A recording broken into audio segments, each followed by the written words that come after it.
لیکن اس کا مطلب یہ نہیں کہ تم اپنی طاقت کے گھمنڈ میں اپنے آپ کو سب سے زیادہ طاقتور سمجھنے لگو اور انسانوں کو انسان نہ سمجھو۔ اتنا یاد رکھو کہ اس زمین پر جب بھی کوئی فرعون پیدا ہوا ہے، خدا نے اس کے لیے کسی نہ کسی کو موسیٰ بنا کر بھیجا ہے۔ نیکی اور بدی کی جنگ شروع سے جاری ہے اور اینڈ تک جاری رہے گی۔ شیطانی طاقتوں میں سوائے فریب کے کچھ بھی نہیں ہے۔ اتنا کہہ کر وہ خاموش ہو گئے۔ میں نے ان کی باتوں کے درمیان کئی بار کچھ کہنے کی کوشش کی تھی، لیکن میں اپنی اس کوشش میں کامیاب نہ ہو سکا۔ میرے محترم بزرگ، کیا آپ مجھے میرے بارے میں بتا سکتے ہیں؟ میں کون ہوں، یہاں کیسے پہنچا؟ میں نے ان بزرگ سے التجائی لہجے میں پوچھا۔ صبر سے کام لو، وقت آنے پر سب کچھ تمہیں پتہ چل جائے گا۔ ایک بار پھر انہوں نے اپنا ہاتھ میرے سر پہ رکھا۔ مجھے ایسے لگا جیسے میں ایک دم جھلستی دھوپ سے نکل کر ٹھنڈی چھاؤں میں آ گیا ہوں۔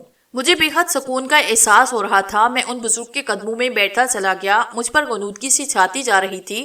نہ جانے کب میرا ذہن تاریکیوں میں ڈوبتا چلا گیا۔ جب دوبارہ میری آنکھ کھلی تو میں حیرت سے اچھل پڑا۔ اب نہ تو وہ قبرستان تھا، نہ وہ بزرگ تھے۔ میں قبرستان کی بجائے ایک ویرانے میں تھا۔ میں اٹھ کر آس پاس دیکھنے لگا۔ کافی دور مجھے روشنیاں سی نظر آ رہی تھی۔ میں آہستہ آہستہ قدم بڑھاتا ہوا ان روشنیوں کی طرف چل پڑا۔ میرے اور روشنیوں کے درمیان فاصلہ بدتریس کم ہوتا جا رہا تھا۔ مجھے دور سے ہی کسی بستی کے آثار نظر آنے لگے۔ میں جیسے جیسے بستی کے نزدیک ہوتا جا رہا تھا، میرے دل کی دھڑکنیں تیز ہوتی جا رہی تھی۔ جب میں بستی میں داخل ہوا تو پوری بستی میں ویرانی چھائی ہوئی تھی۔ ایسے لگ رہا تھا جیسے یہاں برسوں سے کوئی نہ رہتا ہو۔ میں بستی کے درمیان بنے ہوئے چوک پر، جس میں نلکا بھی لگا ہوا تھا، ہاتھ منہ دھویا اور کچھ دیر آرام کرنے کے لیے وہاں ہی بیٹھ گیا۔ اس کے علاوہ میں کر بھی کیا سکتا تھا؟ میں کہاں جاؤں، کس سے مدد مانگوں؟ مجھے میرے بارے میں کون بتائے گا؟ یہ میری کیسی بے بسی تھی۔ یہی باتیں سوچتے سوچتے میں وہاں پر لیٹ گیا۔ نہ جانے کب نیند کی دیوی نے مجھے اپنی آغوش میں لیا۔ ابھی مجھے سوئی ہوئی زیادہ دیر نہ ہوئی تھی، میں اچانک ہی ہڑبڑا کے اٹھ گیا۔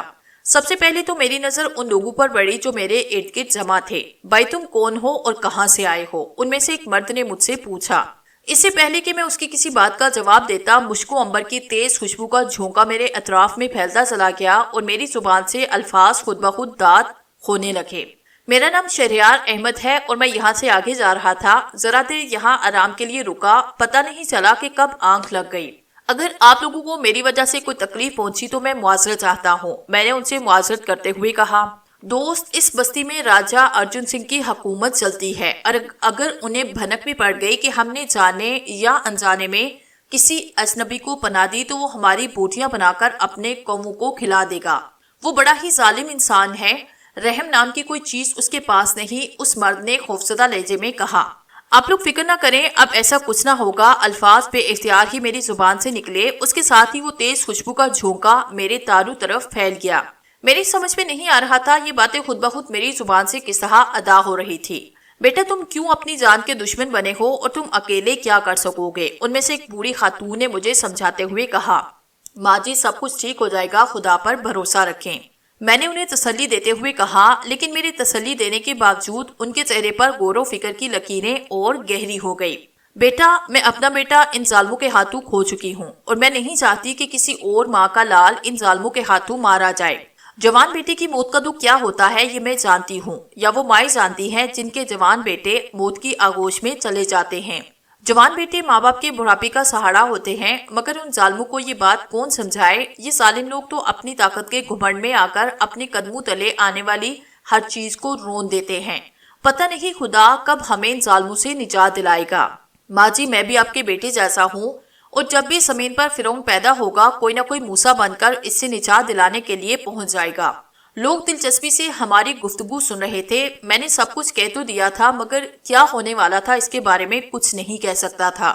ابھی میں انہی خیالات میں کھویا تھا کہ ان لوگوں میں سے ایک لڑکی آگے بڑھی، مجھ سے مخاطب ہو کر کہنے لگی، آپ یہ نلکا چھوڑیں تو ہم پانی بھر لیں۔ مگر میں نے تو جیسے اس کی آواز سنی ہی نہ تھی۔ میں دم بخود اس لڑکی کو تکی جا رہا تھا جو اپنے یاقوتی ہونٹوں پر دل نواز مسکراہٹ بڑے ہر لمحے میرے قریب آتی جا رہی تھی۔ وہ میرے قریب آ کر رکی تو میں اس کی غزالی آنکھوں کے سحر میں کھو گیا۔ یوں لگ رہا تھا جیسے قدرت نے اس کو تحلیق کرتے وقت حسن و رعنائی کے تمام خزانے اس میں سمو دیے ہوں۔ چند ثانیوں تک وہ مجھے خمار آلود نظروں سے دیکھتی رہی، پھر اس کی تریشہ ہونٹوں کو جنبش ہوئی۔ کہاں کھو گئے آپ؟ اس کی آواز میں جھڑنوں جیسی جلترنگ تھی۔ میں شرمندہ ہو کر کھڑا ہو گیا۔ میرے کھڑے ہوتے ہی لڑکیاں کتار بنا کر پانی بھرنے لگی اور میں دلچسپی سے یہ منظر دیکھنے لگا۔ آپ یہاں پر ہی کھڑے رہو گے یا چل کر ناشتہ وغیرہ بھی کرو گے؟ وہ بزرگ خاتون میرے قریب آتے ہوئے بڑی اپنائیت سے بولی۔ ماں جی اب بلا وجہ میرے لیے پریشان ہے، ناشتہ تو میں کہیں بھی کر لوں گا۔ ماں جی بھی کہتے ہو، غیروں جیسی باتیں بھی کرتے ہو، انہوں نے بھرائی ہوئی آواز میں کہا اور وہ وہاں سے جانے لگی۔ میں بھی دوڑتا ہوا ان کے پیچھے پہنچ گیا۔ ماں جی معاف کر دیجئے، آئندہ ایسی بات نہیں کروں گا، میں نے ان کے سامنے دونوں ہاتھ جوڑتے ہوئے کہا۔ پھر میں ان کے ساتھ چلتا ہوا ان کے مقام میں پہنچا۔ چوک سے لے کر مکان میں آنے تک کئی لوگوں نے ان سے دبی زبان میں کہا، آپ کیوں ارجن سنگھ کے غضب کو للکار رہی ہیں؟ لیکن وہ سب کی بات نظر انداز کرتی ہوئی آئی۔ میں نے بھی صرف ماں جی کی ناراضگی کی وجہ سے کوئی بات نہ کی تھی، میں خود بھی یہ نہیں چاہتا تھا کہ میری وجہ سے ان غریب لوگوں پر کوئی مصیبت آئے۔ مکان میں پہنچ کر مجھے لوگوں کی غربت کا اندازہ ہوا۔ ان کا یہ مکان کچی اینٹوں کا بنا تھا، چھت پر ٹین کی چادریں پڑی تھی جو کہ اب تک کئی جگہ سے گل چکی تھی۔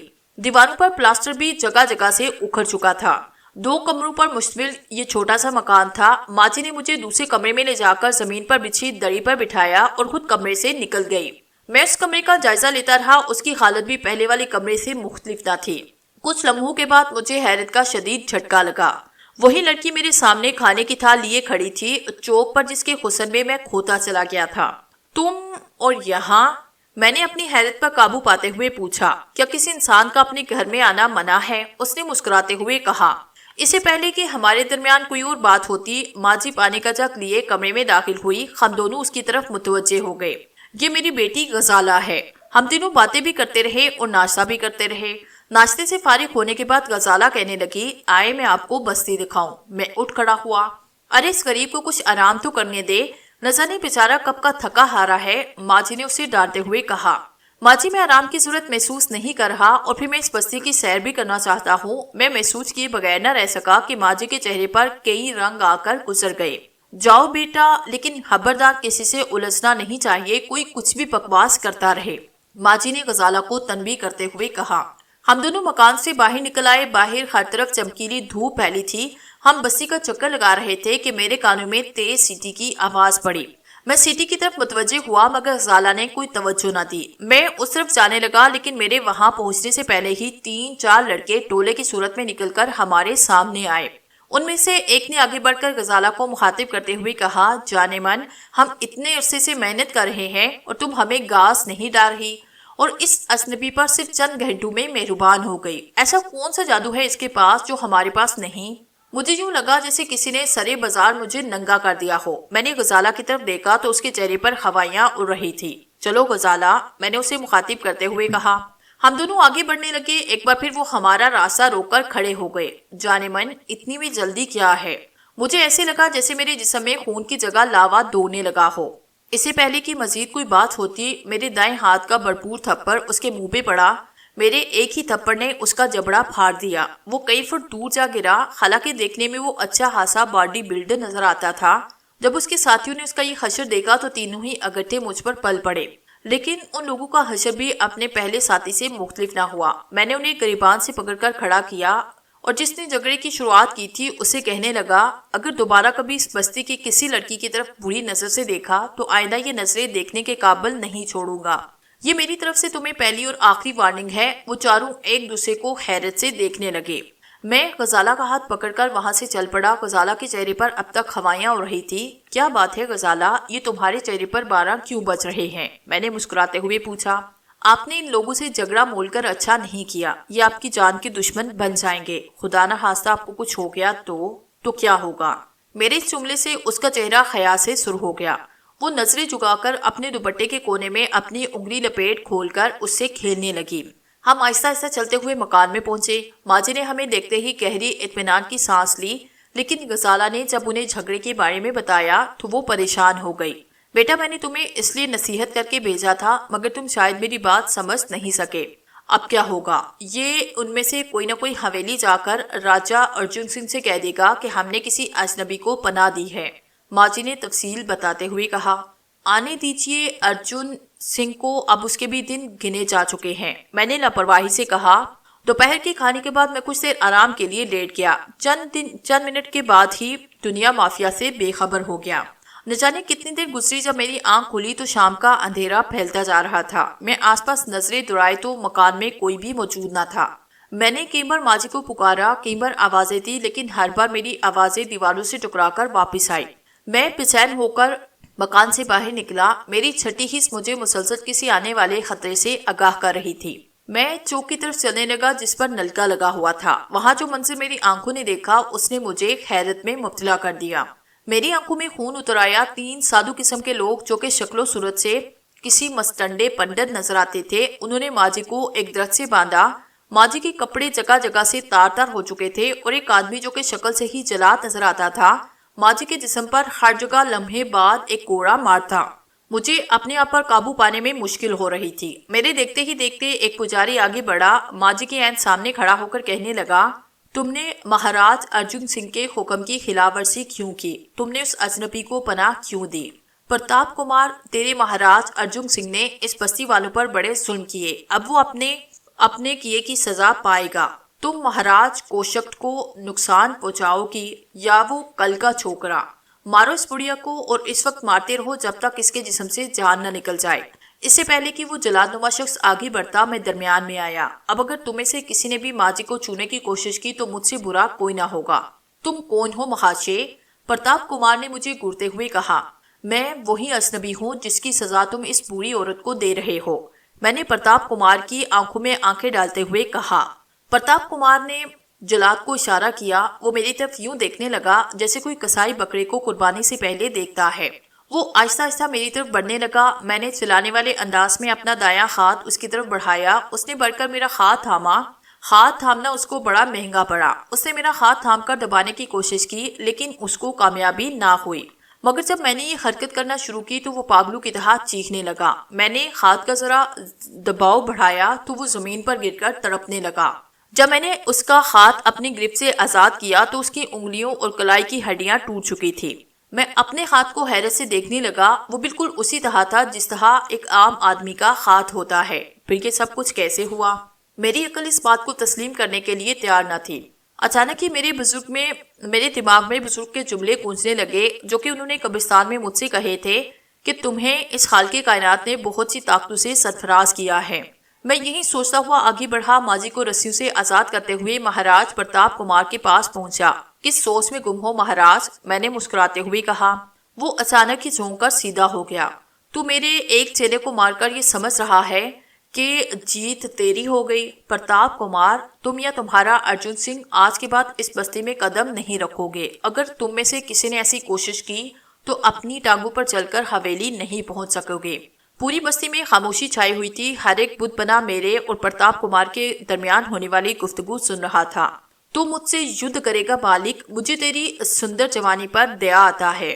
اب بھی سمے ہے، میرے چرن چھو کر شمع مانگ لے۔ سمے بیت گیا تو بہت پچھتائے گا۔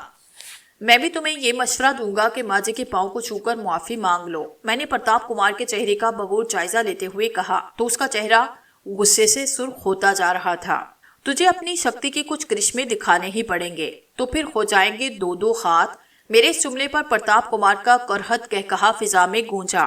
میں اب تیرا مقابلہ کروں گا، میں تو تمہیں ہاتھ لگائے بغیر دوزخ میں جھونک سکتا ہوں۔ اس نے اپنا ہاتھ میری طرف جھٹک دیا۔ دوسرے لمحے جو کچھ ہوا اس نے مجھ سمیت پوری دنیا کو حیرت میں ڈال دیا۔ پرتاپ کمار کے ہاتھ جھٹکتے ہی اس کے ہاتھ سے نکلنے والے شعلے میری طرف لپکے۔ میرے جسم سے ٹکراتے ہی وہ اس قدر تیزی سے واپس پلٹے کہ اگر پرتاپ کمار کو اپنی جگہ چھوڑنے میں ایک لمحے کی بھی دیر ہو جاتی تو اب تک اس کا وجود جل کر خاک ہو گیا ہوتا۔ پرتاپ کمار اس قدر بکھلایا کہ چند لمحے تو وہ مجھ پر حملہ کرنا ہی بھول گیا۔ مجھے اسے دیکھنے لگا جیسے کہ میں کوئی عجوبہ ہوں۔ کیوں مہاراج، اپنی شکتی کے کچھ اور کرشمے نہیں دکھاؤ گے؟ میں نے طنزیہ لہجے میں کہا۔ اس نے پھر آنکھیں بند کی۔ کئی منٹ بعد جب دوبارہ اس نے آنکھیں کھولی تو ایک لمحے کے لیے مجھے ایسے لگا جیسے اس کی آنکھوں کی جگہ 2 سرخ انگارے دہک رہے ہوں۔ اس نے دونوں ہاتھوں کو جوڑ کر 2-3 بار اوپر نیچے کیے، ساتھ ساتھ وہ اپنے کسی منتر کا جاپ بھی کرتا جا رہا تھا۔ میں خاموشی کے ساتھ اس کی ایک ایک حرکت کو دیکھ رہا تھا۔ اس کا ایک حملہ ناکام ہوتے ہی میرا حوصلہ کھل گیا، اس لیے میں خاموش سے کھڑا تھا۔ اس نے اپنے دونوں ہاتھ کھول کر آسمان کی طرف بڑھائے اور ایک دم سے ہی ہاتھوں کو گرا دیا۔ دوسرے کے لمحے میرے سر پر بڑے بڑے پتھر گرنے لگے، لیکن جیسے ہی کوئی پتھر میرے سر کے قریب پہنچتا خوشنما پھول بن کر میرے قدموں میں آ گرتا۔ اس کے بعد تو جیسے پرتاپ کا پاگل پن کے دورے پڑنے لگے۔ اس نے پے در پہ کئی منتر آزمائے، سب کا وہی حشر ہوا جو کہ پہلے کا ہوا تھا۔ بس بہت ہو چکا، اب میری باری ہے۔ میں قدم بڑھاتا ہوا پرتاپ کے بالکل نزدیک پہنچا۔ پرتاپ کمار، میں نے چیختے ہوئے اسے پکارا۔ میری طرف دیکھنے کے ساتھ ہی میرے دائیں ہاتھ کا بھرپور تھپڑ اس کے منہ پہ پڑا۔ میرا تھپڑ جیسے ہی اس کے منہ پہ پڑا، اس کے 14 طبق روشن ہو گئے۔ میرے ایک ہی تھپڑ نے اس کا جبڑا پھاڑ کر رکھ دیا تھا۔ دوسرے دونوں پجارے ایک دم سے آگے بڑھے۔ بس وہ ایک لمحہ میں نے غفلت برتی، دوسرے ہی لمحے پرتاپ کمار نے وہاں کھڑے ہو کر مجھ پر چھلانگ لگائی اور مجھے رگیتا ہوا دور تک لے گیا۔ اس کے کئی ایک گھوسے میرے جسم پر پڑے تو مجھ پر تو جیسے جنون سوار ہو گیا۔ میں نے اس کو لاتوں اور گھوسوں پہ رکھا۔ چند ہی لمحوں کے بعد وہ کھامتا کامتا نڈھال ہو کر زمین پر گر پڑا۔ میں نے پوری طاقت اس کی گردن پر دبائی اور اسے دباتا ہوا لمحہ بہ لمحہ بڑھتا جا رہا تھا۔ اس کی آنکھیں یوں لگتا تھا جیسے ابھی چہرے سے باہر نکل آئیں گی۔ وہ اکڑی اکڑی سانس لینے کی کوشش کر رہا تھا، لیکن میں نے اس وقت تک گردن نہ چھوڑی جب تک مجھے یقین نہ ہو گیا کہ اس کی روح اس کے جسم سے پرواز کر چکی ہے۔ میں ہاتھ جڑتا ہوا اٹھ کھڑا ہوا۔ میں نے پرتاپ کمار کے ساتھ آئے ہوئے دونوں پجاریوں کو مخاطب کرتے ہوئے کہا، اپنے اس پنڈت مہاراج کی لاش کو اٹھا کر لے جاؤ اور اپنے مہاراج ارجن سنگھ کو بتا دینا کہ اگر وہ کسی اور کا یہ حشر دیکھنا چاہتا ہے تو اسے ابھی بھیج دے۔ وہ دونوں پنڈت اپنے ساتھی کی لاش اٹھا کر خاموشی سے چلے گئے۔ ساری بستی والوں نے میرے گرد گھیرا ڈال لیا۔ ہر ایک اپنی اپنی بولی بول رہا تھا۔ کوئی مجھے فرشتہ کہہ رہا تھا، کوئی مجھے جادوگر کہہ رہا تھا۔ یہ سب لوگ اپنی اپنی بولیاں بولنے میں مگن تھے اور میں حیرت میں ڈوبا اپنی اس پر اسرار طاقت کے بارے میں سوچنے لگا جس کے بارے میں مجھے ابھی تک علم نہ تھا۔ میں انہی سوچوں میں مگن تھا کہ ان میں سے ایک عمر رسیدہ بزرگ آگے بڑھے اور میرے سانے پر ہاتھ رکھ کر کہنے لگے، بیٹا تم کون ہو؟ کیا تم کوئی جادوگر ہو؟ بابا الحمدللہ میں مسلمان ہوں اور مسلمانوں کے مذہب میں جادو کو حرام قرار دیا گیا ہے۔ میں کوئی جادوگر نہیں ہوں، ایک خدا اور ایک رسول صلی اللہ علیہ وسلم کو ماننے والا مسلمان ہوں۔ میں آپ لوگوں سے وعدہ کرتا ہوں بہت جلد آپ لوگوں کو اس ظالم راجہ ارجن سنگھ سے نجات مل جائے گی۔ ادھر گھر پہنچنے پر ماں جی مجھ سے کہنے لگی، بیٹا نہ جانے میرا دل کیوں گھبرا رہا ہے۔ راجہ ارجن سنگھ بہت ہی ظالم انسان ہے، نہ جانے وہ تمہارے ساتھ کیا سلوک کرے گا۔ جن لوگوں کو اس نے بھیجا تھا ایسے تو اس نے سینکڑوں کتے پال رکھے ہیں اور وہ خود بھی کسی بڑے جادوگر سے کم نہیں۔ ماں جی آپ اطمینان رکھے، کچھ بھی نہیں ہوگا، میں نے انہیں تسلی دی۔ جب میں دوبارہ مکان سے باہر نکلا تو پوری بستی بدلی ہوئی محسوس ہوئی۔ جگہ جگہ چھوٹے چھوٹے دیے جلا کر روشنی کی گئی تھی۔ ہر طرف دو دو چارپائیاں پڑی ہوئی تھی اور لوگوں کی ٹولیاں تھی جو کہ خوش گپیوں میں مصروف تھے۔ جن جن لوگوں کی نظریں مجھ پر پڑی تھی وہ عقیدت احترام سے نظریں جھکا لیتے۔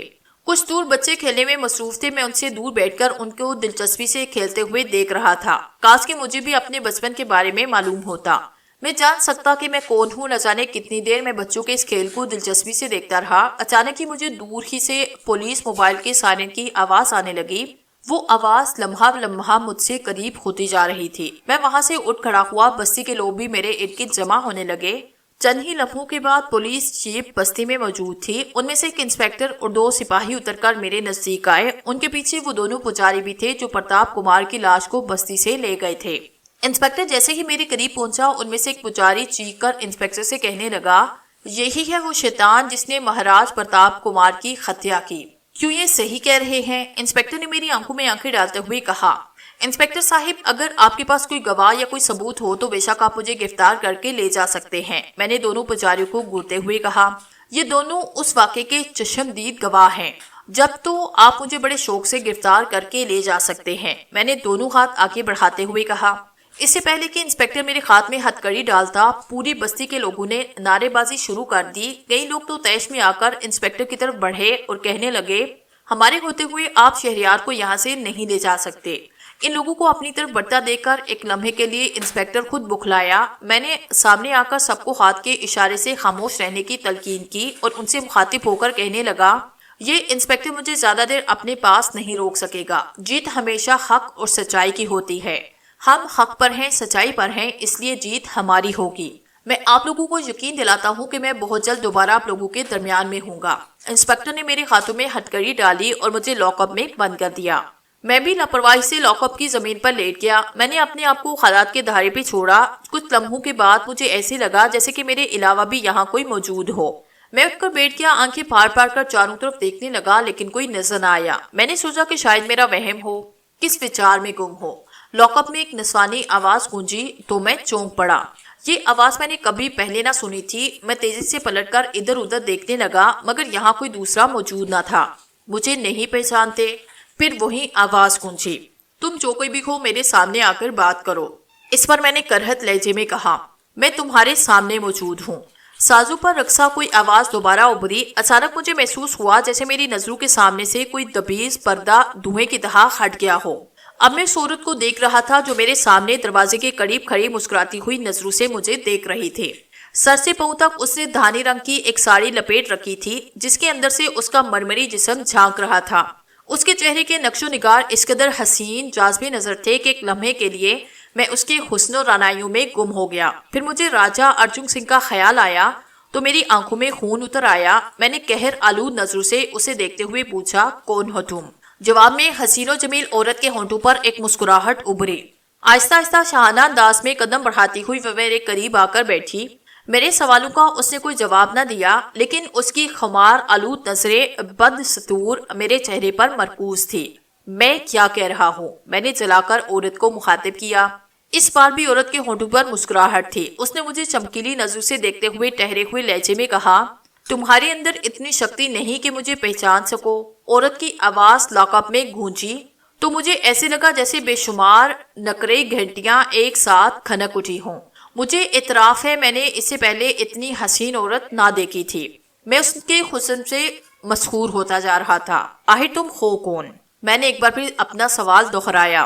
تم اپنے ماضی کے بارے میں جاننا چاہتے ہو نا؟ اس نے میری طرف سوالیہ نظر سے دیکھتے ہوئے کہا، کیا تم مجھے میرے ماضی کے بارے میں بتاؤ گی؟ میں نے بے چینی سے کہا، میں تمہارے ماضی کے بارے میں ایک ایک بات جانتی ہوں کیونکہ میں پاروتی دیوی ہوں اور میں خود اتنی شکتی شالی ہوں جس کا تم تصور بھی نہیں کر سکتے۔ میں تمہیں تمہارے ماضی کے بارے میں ایک ایک بات بتا سکتی ہوں۔ تو پھر بتاؤ میں کون ہوں؟ کہاں سے آیا ہوں؟ میں نے اپنے دل کی بے ترتیب دھڑکنوں پر قابو پاتے ہوئے پوچھا۔ تم؟ ابھی اس نے کچھ کہنے کے لیے لب کھولے تھے کہ مشک و عنبر کی تیز خوشبو کا جھونکا میرے اطراف میں پھیلتا چلا گیا۔ میں سب کچھ بھول کر اس خوشبو کے صحن میں کھوتا چلا گیا۔ نہ جانے کتنی دیر یوں ہی گزری، جیسے ہی خوشبو کا جھونکا میرے اطراف سے غائب ہوا میں نے وہاں دیکھا جہاں چند منٹ پہلے پاروتی دیوی موجود تھی، اب وہاں پر اس کا نام و نشان تک نہ تھا۔ پاروتی دیوی مجھے میرے ماضی کے بارے میں بتانے آئی تھی، پھر مجھے کچھ بتائے بغیر غائب کیوں ہو گئی؟ عین وقت پر بزرگ کی آمد کیا معنی رکھتی تھی؟ کیا وہ بزرگ نہیں چاہتے کہ مجھے اپنے ماضی کے بارے میں کچھ معلوم ہو؟ ہاں بالکل یہی بات تھی۔ مجھے اس وقت بزرگ کی آمد بڑی خاص لگ رہی تھی۔ ابھی میں اپنے حالات پر غور کر رہا تھا کہ انسپیکٹر لاک اپ کا دروازہ کھولتا ہوا اندر داخل ہوا۔ اس کے چہرے پر خوائیاں اڑ رہی تھی۔ کتنی دیر تک تو وہ یکٹک مجھے گھورتا رہا، پھر مجھ سے مخاطب ہو کر کہنے لگا، تمہارے اور کتنے ساتھی اس بستی میں موجود ہیں؟ انسپیکٹر کی اس بات پر میرا دل چاہ رہا تھا کہ میں کہہ لگاؤں، میں جان سکتا ہوں کہ تمہارے سوال کا مقصد کیا ہے؟ وہ دونوں پجاری رام لال اور جگت لال پر اسرار طور پر لاپتہ ہو گئے ہیں اور باوجود کوشش کے اب تک ان کا کوئی سراغ نہیں مل سکا۔ میرا ساتھی بستی میں کوئی نہیں اور نہ ہی یہاں پر کوئی مجھ سے ملنے آیا ہے۔ انسپیکٹر نے مجھے 2 دن بند رکھا۔ ان 2 دنوں میں اس نے مجھے اپنی ذات سے کوئی تکلیف نہیں پہنچائی۔ دوسرے دن اس نے مجھے عدالت میں پیش کیا۔ کوئی ثبوت اور کوئی گواہ نہ ہونے کی وجہ سے عدالت نے مجھے جلد ہی باعزت بری کر دیا۔ میں ایک بار پھر بستی میں پہنچا۔ میں اپنے ساتھ گزرنے والے حالات پر بڑی سنجیدگی سے غور کر رہا تھا۔ ایک کے بعد ایک پراسرار حادثہ میرے ساتھ پیش آ رہا تھا۔ رات کی تاریکی میں قبر سے پیدا ہونا، بزرگ کا مجھے نصیحتیں کرنا، پنڈت پجاریوں سے جنگ کرنا، پاروتی دیوی سے ملاقات، ان دونوں پجاریوں کا پراسرار طور پر غائب ہونا۔ کیوں؟ آخر یہ سب کچھ کیا ہے؟ نہ جانے کتنی دیر تک میں خیالات کی دنیا میں گردش کرتا رہا اور چونکا اس وقت جب غزالہ نے میرے سامنے کھانے کا تھال لا کر رکھا۔ کن سوچوں میں گم ہے؟ غزالہ نے مجھے شوخی سے مخاطب ہو کر کہا، میں سوچ رہا ہوں کہ آخر یہ دونوں پجاری کہاں غائب ہو گئے۔ تو کیا یہ کام آپ نے نہیں کیا؟ اس نے حیرت سے پوچھا۔ یہ کام کسی اور طاقت کا ہے اور میں اس طاقت کے بارے میں جاننے کے لیے بے چین ہوں۔ اس نے بے یقینی سے میری طرف دیکھا۔ اسے شاید میری بات پر یقین نہیں آیا تھا۔ اس سے پہلے کہ ہمارے درمیان کوئی اور بات ہوتی، ہمیں ایسے لگا جیسے پوری بستی میں زلزلہ آ گیا ہو۔ پوری بستی کی زمین تھر تھرانے لگی۔ ایسے محسوس ہو رہا تھا جیسے ابھی یہ زمین پھٹ جائے گی اور میں اس سے سما جاؤں گا۔ میں تیزی سے مکان سے باہر آیا۔ ہر طرف چیخو پکار مچی تھی۔ عورتیں، مرد، بچے، بوڑھے سبھی بھاگ رہے تھے۔ اعصاب کو چٹھا دینے والا شور بھپا تھا۔ اسی لمحے قیامت کے اس شور میں کسی کی آسمان کو چیرتی ہوئی آواز سنائی دی، سب سے پہلے غزالہ کی نظر اس پر پڑی جو میرے پیچھے کھڑی تھی۔ اس نے میرا بازو مضبوطی سے پکڑتے ہوئے خوفزدہ انداز میں ایک طرف اشارہ کیا۔ ادھر دیکھو شہریار۔ جو منظر میری آنکھوں کے سامنے تھا اسے دیکھ کر میری ریڑھ کی ہڈی میں ایک سرد سی لہر دوڑ گئی۔ مجھ سے کوئی 20-25 گز کے فاصلے پر زمین پر گہرے گہرے شگاف پڑ رہے تھے اور ہر پڑنے والے شگاف سے ایک ایک ہڈیوں کا ڈھانچہ نمودار ہو رہا تھا۔ ان ڈھانچوں کی تعداد میں لمحہ بلمحہ اضافہ ہوتا جا رہا تھا۔ غزالہ میرے قریب کھڑی بری طرح کانپ رہی تھی۔ اس کی ساری شوخی رخصت ہو چکی تھی۔ اس کا چہرہ خوف سے سفید پڑ گیا تھا۔ وہ مجھ سے کانپتی ہوئی آواز میں بولی، اب ہمارا خاتمہ ہی سمجھو شہریار، اب ہم کسی طرح بچ نہیں سکتے، ہم ان ڈھانچوں کا مقابلہ نہیں کر سکتے۔ ابھی میں ان ڈھانچوں کو دیکھنے میں مگن تھا کہ اچانک مجھے میرے بالکل نزدیک زمین پر گہرے شگاف پڑتے نظر آئے۔ ہمارے سنبھلنے سے پہلے ہی ان ڈھانچوں نے ہمارے گرد گھیرا ڈالا۔ غزالہ کی چیخ نے مجھے ایک لمحے کے لیے بدحاس کر دیا۔ میں نے جیسے ہی پلٹ کر دیکھا 4 ڈھانچے غزالہ کے گرد گھیرا تنگ کرتے جا رہے تھے۔ اس سے پہلے کہ میں غزالہ اور ڈھانچوں تک پہنچتا، ٹھیک اسی جگہ زمین پر گہرا شگاف پڑا جہاں غزالہ کو ڈھانچوں نے گھیرا تھا۔ چاروں ڈھانچے غزالہ کو شگاف میں لے کر غائب ہو گئے اور وہاں پر زمین دوبارہ اس طرح سے برابر ہو گئی جیسے وہاں پر غزالہ کا یا ڈھانچوں کا کوئی وجود نہ ہو۔ میں حیرت سے آنکھیں پھاڑ پھاڑ کر اس منظر کو دیکھ رہا تھا۔ اچانک پوری فضا شیطانی کہکہوں سے گونج اٹھی۔ میں نظریں گھما کر اس طرف دیکھنے لگا جس طرف سے ان کہکہوں کی آواز آ رہی تھی۔ ایک ہٹا کٹا طویل قامت پجاری میرے سامنے کھڑا تھا۔ اس کا سر انڈے کے چھلکے کی طرح گھٹا ہوا تھا جس پر اس کی لمبی چٹیا بڑی حیرت ناک لگ رہی تھی۔ ننگے سینے اور بازو کے علاوہ پجاری نے اپنی کشادہ پیشانی اور چہرے پر سندل کے برادے کی قسم کی کوئی چیز مل رکھی تھی۔ اس کے قوی ہاتھ مضبوط اور گٹھے نظر آ رہے تھے۔ رنگت تانبے کی جیسی تھی۔ آنکھوں میں اس نے بڑے سلیقے سے کاجل لگا رکھا تھا جس سے اس کی ہیبت پر اسرار بن کر رہ گئی تھی۔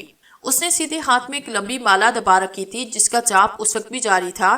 لمبی لمبی انگلیاں تیزی سے دانے بدل رہی تھی لیکن ہونٹ بالکل ساکت تھے۔ وہ غضبناک نگاہوں سے مجھے گھور رہا تھا۔ اگر میری مان تو مہاراج ارجن سنگھ سے یدھ کرنے کا خیال دل سے نکال دے۔ پنڈت پجاریوں سے چھیڑ چھاڑ اچھی نہیں ہوتی اور دیوی دیوتاؤں سے ٹکرانا تیرے بس کا روگ نہیں۔ میں غصہ ضبط نہ کر سکا اور پنڈت کی طرف بڑھنے لگا۔ کیا صرف یہی کہنے کے لیے تم نے یہاں آ کر ان ڈھانچوں سے بستی والوں کو خوفزدہ کیا؟ دھیرج سے کام لے مورخ، میں صرف تجھ کو اتنا بتانے آیا ہوں کہ تو نے پجاری پرتاپ کمار کی خطیہ کر کے اچھا نہیں کیا۔ تجھے دیوی دیوتاؤں کی شکتی کبھی چین نہ لینے دے گی۔ مہاراج، کیا تم نے پرتاپ کمار کا عبرتناک انجام نہیں دیکھا؟ اور اب تمہیں کبھی میرے ہاتھوں سے کوئی بچا نہ سکے گا، تمہارے دیوی دیوتا بھی نہیں۔ میں نے اسے حقارت سے گھورتے ہوئے کہا۔ پجاری نے کہا، مورخ، نادان چھوکرے، تیری یہ مجال کہ تو دیوی دیوتاؤں کی شکتی کو للکارے۔ اپرادھی، میں تمہیں صرف یہ بتانے آیا ہوں کہ مہاراج ارجن سنگھ کا خیال من سے نکال دے۔ اب تمہارے اور تمہارے مہاراج کے دن پورے ہو گئے۔ تم نے ان بستی والوں پر بڑے ظلم کیے۔ میں نے پجاری کو قہر آلود نظر سے گھورتے ہوئے کہا۔ پجاری چند لمحے تو چپ رہا، مجھے گھورتا رہا، پھر سپاٹ لہجے میں بولا، مورخ، تجھے نہیں معلوم کہ تو اس سمے کس شکتی کے سامنے کھڑا باتیں کر رہا ہے۔ اگر تو میری شکتی دیکھنا چاہتا ہے تو دیکھ۔ اس نے کوئی منتر پڑھ کر میری طرف اشارہ کیا۔ دیکھتے ہی دیکھتے ایک سیاہ رنگ کا ناگ نہ جانے کہاں سے میرے سامنے آیا اور اپنا پھن اٹھائے میری طرف لپکا۔ میں نے تیزی سے اچھل کر ایک طرف ہٹنے کی کوشش کی لیکن میں اپنے مقصد میں کامیاب نہ ہو سکا۔ ناگ کے ڈسنے سے ایک لمحے تو مجھے ایسے لگا جیسے میرے جسم میں چنگاریاں پھوٹ پڑی ہوں، لیکن دوسرے لمحے کیف و سرور کی لہر میرے جسم میں دوڑنے لگے۔ مجھ پر ایسا نشہ طاری تھا جیسے میں زمین کی بجائے ہوا میں پرواز کر رہا ہوں، لیکن میں بدستور اپنی جگہ کھڑا تھا۔ پجاری نے مجھے حیرت سے دیکھا، پھر منہ ہی منہ میں کسی اور منتر کا جاپ کرنے لگا، مگر اب میں اس کو کوئی موقع دینا نہیں چاہتا تھا۔ میں قدم با قدم پجاری کی طرف بڑھنے لگا۔ اس سے پہلے کہ میں پجاری تک پہنچتا، مجھے ایسے محسوس ہوا جیسے میرے پیروں کے نیچے سے زمین نکلتی جا رہی ہے اور میں کئی من مٹی کے نیچے دفن ہوتا جا رہا ہوں۔ آخری احساس جو میرے ذہن میں تھا وہ مٹی کا تھا جو کہ بے دریغ میرے منہ اور کانوں میں گھستی جا رہی تھی۔ جب میری آنکھیں کھلی تو میں سمندر کے کنارے ریت پر اوندے منہ پڑا ہوا تھا اور کئی لوگ میرے جمع گرد تھے۔ نامعلوم کون ہے، کس کی آواز کانوں میں پڑی، معلوم نہیں اس سمندر میں کہاں سے آ گیا ہے، کیا معلوم بیچارے نے حالات سے تنگ آ کر خودکشی کرنے کی کوشش کی ہو۔ میں نے آہستہ آہستہ آنکھیں کھولی اور ایک جھٹکے سے اٹھ کر بیٹھ گیا۔ میرے سارے کپڑے پانی سے بھیگے تھے۔ سمندر میں دور دور تک جہاز اور کشتیاں آتے جاتے نظر آ رہے تھے۔ بیٹا تم کون ہو اور اس بے نام سمندر کی آغوش میں کس طرح سے آ گئے؟ ان میں سے ایک بڑی عمر کے آدمی نے آگے بڑھتے ہوئے مجھ سے پوچھا۔ بابا آپ یقین کریں کہ میں خود نہیں جانتا کہ میں کون ہوں، میں نے مایوسانہ لہجے میں کہا۔ انہوں نے بے یقینی سے میری طرف دیکھا اور کہنے لگے، بیٹا بزرگوں کے ساتھ مذاق نہیں کرتے۔ بابا آپ میری بات کا یقین کریں کہ میں نے جو کچھ آپ سے کہا وہ صحیح ہے، لیکن مجھے محسوس ہو رہا تھا کہ وہ میری بات پر یقین کرنے کو تیار نہیں۔ بیٹا میری ایک بات یاد رکھنا، یہ بمبئی شہر ہے، یہاں پر کوئی کسی کا نہیں، یہاں اپنی حفاظت آپ کرنا پڑتی ہے۔ میری سمجھ میں نہیں آ رہا تھا میں سمندر میں کس طرح پہنچا۔ مجھے اچھی طرح سے یاد ہے کہ میں پنڈت سے مقابلہ کر رہا تھا کہ اچانک ہی میرے پیروں کے نیچے سے زمین نکل گئی، میں منو مٹی تلے دبتا چلا گیا۔ اس پنڈت نے پتہ نہیں ماں جی اور غزالہ کے ساتھ کیسا سلوک کیا ہوگا، بیچارے بستی والوں کے ساتھ کیا ہوا ہوگا۔ ابھی میں انہیں سوچوں میں گم تھا کہ اچانک ہی میرے بالکل قریب ایک نئے ماڈل کی بلیک کار آ کر رکی۔ ان میں سے 3-4 نوجوان تیزی سے نکلے اور میرے گرد گھیرا ڈال کر کہنے لگے، چپ چاپ چل کر گاڑی کے اندر بیٹھ جاؤ، شور کرنے کی کوشش کی تو پسٹل کی سبھی گولیاں تم پر خالی کر دیں گے، لیکن تم لوگ کوئی سوال نہیں، صرف ہمارے حکم کی تعویل کرو ورنہ اگلے لمحے سانس لینے کی مہلت بھی نہ ملے گی۔ ان میں سے ایک نے میری بات کاٹتے ہوئے خونخوار لہجے میں کہا۔ میں خاموشی سے ان کے ساتھ گاڑی میں آ کر بیٹھ گیا۔ گاڑی ساحل سمندر سے نکل کر بمبئی شہر کی بڑی بڑی سڑکوں پر فراٹے بھرنے لگی۔ میں ان لوگوں کے بارے میں سوچنے لگا کہ یہ لوگ کون ہیں اور مجھ سے کیا چاہتے ہیں اور مجھے کہاں لے کر جا رہے ہیں۔ ظاہر ہے ان باتوں کا جواب تو یہی لوگ دے سکتے تھے، لیکن میں اس وقت ان لوگوں سے کسی بھی سوال کرنے کی پوزیشن میں نہ تھا۔ میں باہر گزرنے والے مناظر کو دلچسپی سے دیکھنے لگا۔